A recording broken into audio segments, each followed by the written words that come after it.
সবচেয়ে বিএনপি একটা বড় রাজনৈতিক দল, তাদের অবদান অনেক বেশি। আমরা একটা ছোট রাজনৈতিক দল, একটা ছোট নেতা হলেও আমাদেরও তো একটা অবদান আছে। অবরুদ্ধ স্থলে 3 দিন পর আবারও পথসভা করেছেন গণ অধিকার পরিষদের সভাপতি নুরুল হক নূর। আজ সোমবার বকুলবাড়িয়া ইউনিয়নের বটতলা বাজারে এই পথসভাটি করেন তিনি।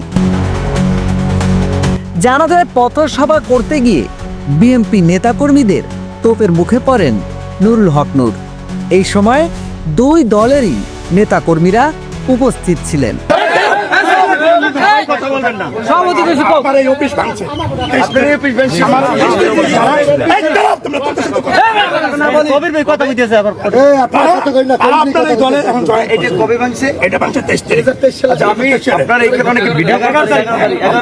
পুলিশ ভাই আছে, আপনি কি এসআই?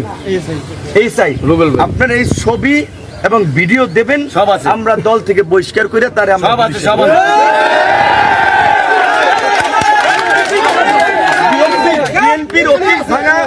বিএনপির অফিস ভাঙা লোক যদি আমার দলে থাকে, আমি আপনাদেরকে বলছি যে এসআই সাক্ষী, আপনি ভিডিও এবং ছবি দেবেন, তাকে আমাদের দল থেকে বহিষ্কার করে আমরা পুলিশে দেব। নেয়ামুন নাকিব, বাঙালি নিউজ বাংলা, পটুয়াখালী।